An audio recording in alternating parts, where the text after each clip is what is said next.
بسم اللہ الرحمن الرحیم۔ السلام علیکم ورحمۃ اللہ وبرکاتہ۔ عزیز طلباء طالبات، امید ہے کہ آپ سب اللہ تعالیٰ کے فضل و کرم سے خیر و عافیت سے ہوں گے۔ آج ہم سورۃ الاحزاب کی آیت نمبر 9، 10، 11، 12 کا لفظی و بامحاورہ ترجمہ آسان الفاظ میں پڑھیں گے۔ آئیے مطالعہ شروع کرتے ہیں۔ یا ایھا الذین آمنوا، اے ایمان والو، اذکروا، یاد کرو، نعمت اللہ، اللہ کی نعمت، علیکم، اپنے اوپر، اذ، جب، جاءتکم، تم پر آئے، جنود، لشکر، فارسلنا، پس ہم نے بھیجی، علیہم، ان پر، ریحًا، آندھی، وجنودًا، اور لشکر، لم تروہا، تم نے انہیں نہ دیکھا، وکانا، اور ہے، اللہ، اللہ، بما، اسے جو، تعملون، تم کرتے ہو، بصیرا، دیکھنے والا۔ یا ایھا الذین آمنوا اذکروا نعمت اللہ علیکم اذ جاءتکم جنود فارسلنا علیہم ریحًا وجنودا لم تروہا وکان اللہ بما تعملون بصیرا۔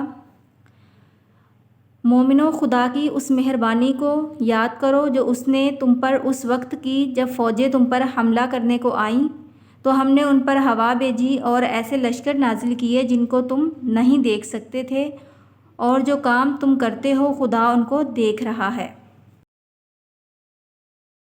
سورت کے شروع میں رسول اللہ صلی اللہ علیہ وآلہ وسلم کو اللہ کے تقویٰ کا حکم دیا اور اس کا ہر حکم علی الاعلان سنا دینے اور کفار و منافقین کی پرواہ نہ کرتے ہوئے اس پر عمل کرنے کی تائید فرمائی، اور اس معاملے میں اور ہر کام میں اللہ تعالیٰ پر توکل کا حکم دیا۔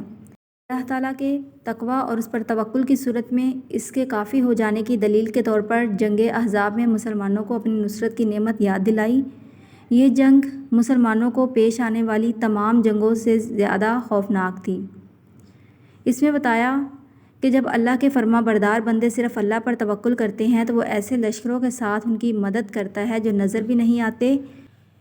اذ، جب، جاءوکم، تم پر آئے، من، سے، فوقکم، تمہارے اوپر، واو، اور، من، سے، اسفل، نیچے، منکم، تمہارے، واو، اور، اذ، جب، زاغت الابصار، چندیا گئیں آنکھیں، وبلغت القلوب، اور دل پہنچ گئے، الحناجر، گلوں تک، وتظنون، اور تم گمان کرنے لگے، باللہ، اللہ کے بارے میں، الظنون، طرح طرح کے گمان۔ اذ جاءوکم من فوقکم ومن اسفل منکم واذ زاغت الابصار وبلغت القلوب الحناجر وتظنون باللہ الظنون۔ جب وہ تمہارے اوپر اور نیچے کی طرف سے تم پر چڑھ آئے، اور جب آنکھیں پھر گئی اور دل مارے دہشت کے گلوں تک پہنچ گئے اور تم خدا کی نسبت طرح طرح کے گمان کرنے لگے۔ اوپر سے مراد تو وہ متحدہ محاذ کا لشکر ہے جو خندق کے پار محاصرہ کیے ہوئے تھے، اور نیچے سے مراد بنو قریظہ ہیں جنہوں نے اندر سے مسلمانوں پر حملہ کرنے کی ٹھان لی تھی۔ سخت آزمائش کی اس گھڑی میں غیر اختیاری طور پر مختلف وسوسے دل میں آیا کرتے ہیں۔ یہ انہی وسوسوں کا بیان ہے جن سے ایمان پر کوئی اثر نہیں پڑتا۔ ہنالک، یہاں، ابتلیٰ، آزمائے گئے، المؤمنون، مومن، وزلزلوا، اور وہ ہلائے گئے، زلزالاً، ہلایا جانا، شدیدا، شدید۔ ہنالک ابتلی المؤمنون وزلزلوا زلزالاً شدیدا، وہاں مومن آزمائے گئے اور سخت طور پر ہلائے گئے۔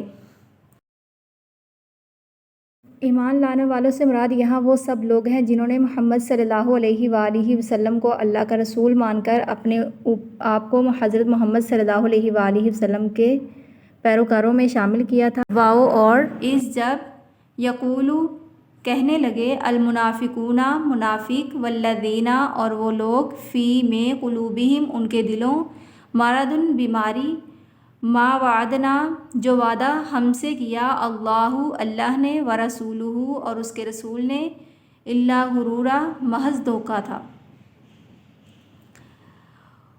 وَإِذْ يَقُولُ الْمُنَافِقُونَ وَالَّذِينَ فِي قُلُوبِهِم مَّرَضٌ مَّا وَعَدَنَا اللَّهُ وَرَسُولُهُ إِلَّا غُرُورًا، اور جب منافق اور وہ لوگ جن کے دلوں میں بیماری ہے کہنے لگے کہ خدا اور اس کے رسول نے تو ہم سے محض دھوکے کا وعدہ کیا تھا۔ آیت میں ہے کہ حضرت سلمان فارسی رضی اللہ تعالیٰ عنہ جس جگہ خندق کھود رہے تھے وہاں ایک سخت چٹان بیچ میں آ گئی جو کسی طرح ٹوٹ نہیں رہی تھی، تو آپ صلی اللہ علیہ وآلہ وسلم کو اطلاع ملی۔ آپ صلی اللہ علیہ وآلہ وسلم وہاں تشریف لے گئے اور اپنے دست مبارک میں کدال لے کر یہ آیت پڑھی، وَتَمَّتْ کَلِمَتُ رَبِّکَ صِدْقًا، اور کدال سے چٹان پر ضرب لگائی تو 1/3 چٹان ٹوٹ گئی۔ اس میں سے ایک روشنی نمودار ہوئی جس میں آپ کو یمن اور کسریٰ کے محلات دکھائی دیے۔ پھر دوسری ضرب لگاتے وقت آپ نے اس آیت کو پورا پڑھا، وَتَمَّتْ کَلِمَتُ رَبِّکَ صِدْقًا وَعَدْلًا۔